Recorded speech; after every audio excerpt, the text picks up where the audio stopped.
Hello दोस्तों, आज की क्लास में हम ऋग्वेदिक एवं उत्तर वैदिक काल के जो प्रीवियस ईयर में प्रश्न आ चुके हैं उनको देखेंगे। चलिए दोस्तों, पहला प्रश्न पढ़ते हैं। ऋग्वेद में उल्लेखित 10 राज युद्ध लड़ा गया था तो परुषणी नदी पर लड़ा गया था।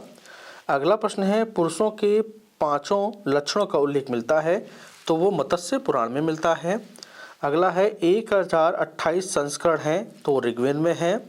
अगला प्रश्न है, अष्टक भी कहा जाता है तो ऋग्वेद को अष्टक भी कहा जाता है। ठीक है, एक तरफ वेद दिए हैं, दूसरी तरफ हमें दिए हैं ब्राह्मण।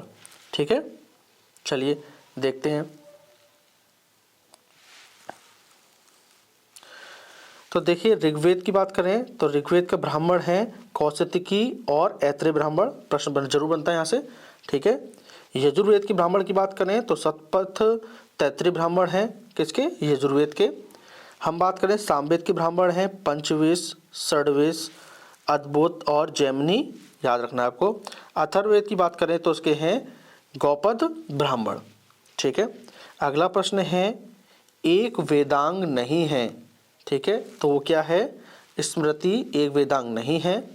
अगला है, वैदिक कालीन प्रशासन में भागधू अधिकारी था। कई बार प्रश्न पूछा जा चुका है ये। ठीक है, तो याद रखिएगा, राजस्व कर जमा करने वाला अधिकारी क्या होता था? भागधू कहलाता था। अगला प्रश्न है, वह ग्रंथ जिसमें आयुर्वेद शब्द का प्रयोग हुआ है तो आयुर्वेद शब्द का प्रयोग ऋग्वेद में हुआ है। ठीक है, अगला प्रश्न देखेंगे, महाभारत ग्रंथ का उपनाम है तो उसका नाम है शतसहस्त्री संहिता। ठीक है, अगला प्रश्न है, पवित्र गायत्री मंत्र अंतर्विष्ट है, ऋग्वेद में अंतर्विष्ट है, सभी को मालूम है प्रश्न। अगला है, गायत्री मंत्र के नाम से प्रसिद्ध मंत्र सर्वप्रथम मिलता है तो ऋग्वेद में मिलता है। अगला है, ऋग्वेद की मूल लिपि थी तो ऋग्वेद की मूल लिपि थी ब्राह्मी। अगला प्रश्न है, ऋग्वेद पर आधारित संकलन है तो वो है आपके सामवेद में। अगला है, ऋग्वेदिक धर्म था तो ये बहुदेववादी धर्म था। ठीक है, अगला प्रश्न है, ऋग्वेद काल में जनता विश्वास करती थी तो याद रखिएगा, ऋग्वेदिक काल में जनता बलि एवं कर्मकांड पर विश्वास करती थी। अगला प्रश्न है, गोत्र शब्द का प्रयोग सर्वप्रथम हुआ था, ये ऋग्वेद में हुआ था। दोस्तों आप खुद देख सकते हैं कितने महत्वपूर्ण प्रश्न है ये। ठीक है, अगला है, ऋग्वेद में सर्वाधिक संख्या में मंत्र संबंधित है तो वो इंद्र से संबंधित है। ठीक है, आगे प्रश्न देखेंगे तो अगला प्रश्न है, सबसे प्राचीन वेद है तो ऋग्वेद है, आपको मालूम है। अगला प्रश्न है, वह वैदिक ग्रंथ जिसमें वर्ण शब्द का सर्वप्रथम उल्लेख हुआ है तो वो है आपके ऋग्वेद में। ठीक है, अगला प्रश्न है, ऋग्वेद में उल्लेखित यव शब्द किस कृषि उत्पाद हेतु प्रयोग किया गया है तो वो जौ के लिए यूज़ किया गया है आपके। ठीक है, अगला प्रश्न है, ऋग्वेद में उल्लेखित प्रसिद्ध 10 राजाओं का युद्ध लड़ा गया था तो परुषणी आज की रावी नदी के किनारे लड़ा गया था। ठीक है, अगला प्रश्न है, ऋग्वेदिक काल के प्रारंभ में महत्वपूर्ण मूल्यवान संपत्ति किसको समझा जाता था तो ऋग्वेदिक काल में महत्वपूर्ण वस्तु समझा जाता था आपके गाय को। ठीक है, वैदिक काल में अगण्य किसे माना जाता था तो गाय को माना जाता था। अगला प्रश्न है, वैदिक साहित्य जिसमें मोक्ष की चर्चा मिलती है तो देखिए, मोक्ष की चर्चा मिलती है उपनिषद में। ठीक है, अगला प्रश्न है, वैदिक देवताओं में पुरोहित माना जाता था तो बृहस्पति को माना जाता था। ठीक है दोस्तों, किसको मानते थे? बृहस्पति को। अगला प्रश्न है, उत्तर वैदिक काल में आर्य संस्कृति का धुर समझा जाता था कुरु और पंचाल क्षेत्र को। ठीक है, कुरु और पंचाल क्षेत्र को समझा जाता था। अगला प्रश्न है, वैदिक कर्मकांड में होता का संबंध था ऋग्वेद से। ठीक है, अगला प्रश्न देखेंगे। अब अगला प्रश्न है, आरंभिक वैदिक साहित्य में सर्वाधिक वर्णित नदी है तो सर्वाधिक वर्णित नदी है वो है आपके सिंधु नदी। ऋग्वेद में मातेत्मा, देवीत्मा एवं नदीत्मा संबोधित किया गया है सरस्वती को।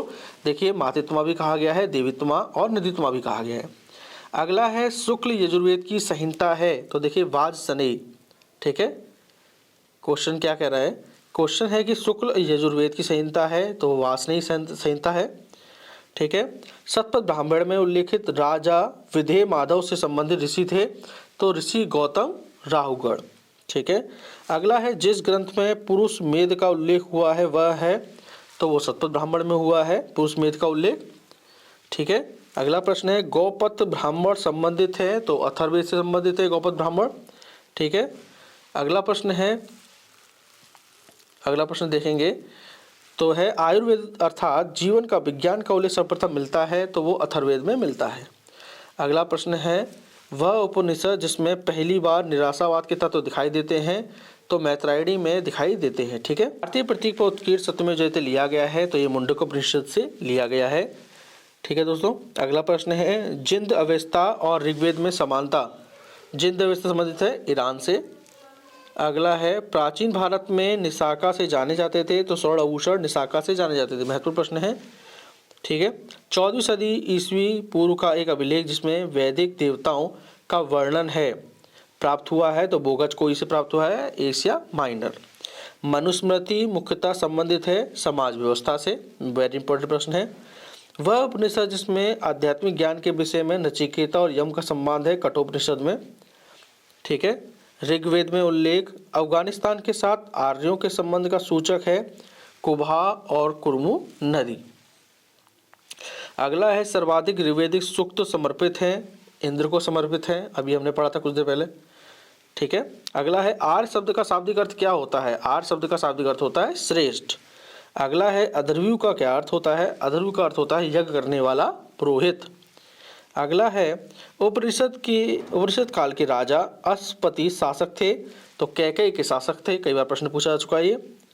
अगला प्रश्न है सर्ग प्रतिसर्ग वंश मनवंतर और वसानुचरित संकेतक हैं। ये हैं आपके पुराणों के।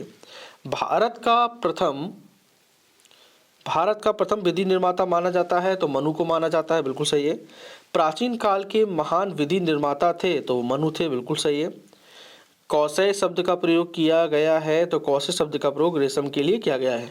ठीक है, याद रखिएगा कौशय का प्रयोग रेशम के लिए किया गया है। अगला प्रश्न है क्लासिकल संस्कृति में आर्य शब्द का अर्थ है एक उत्तम व्यक्ति। अभी हमने पढ़ा था कुछ देर पहले। अगला है ऋग्वेद है स्त्रोतों का संकलन। याद रखिएगा ऋग्वेद क्या है स्त्रोतों का संकलन। इतिहास शब्द का उल्लेख मिलता है तो अथर्ववेद में मिलता है इतिहास शब्द का उल्लेख। काफी इंपॉर्टेंट प्रश्न है। आज का अंतिम प्रश्न है ऋग्वेदों में उल्लेखित 10 राजाओं का संग्राम हुआ था तो परशुड़ी नदी के तट पर हुआ था। तो दोस्तों ये महत्वपूर्ण प्रश्न थे, आपको जरूर ध्यान से देखना है इनको। ठीक है दोस्तों। ठीक है दोस्तों, ये 1 लाइनर प्रश्न थे जो हम आपके लिए लेकर आए थे प्रीवियस ईयर के। दोस्तों आपको आज की क्लास पसंद आई हो तो प्लीज़ इस चैनल को लाइक शेयर और सब्सक्राइब जरूर करें। थैंक यू दोस्तों।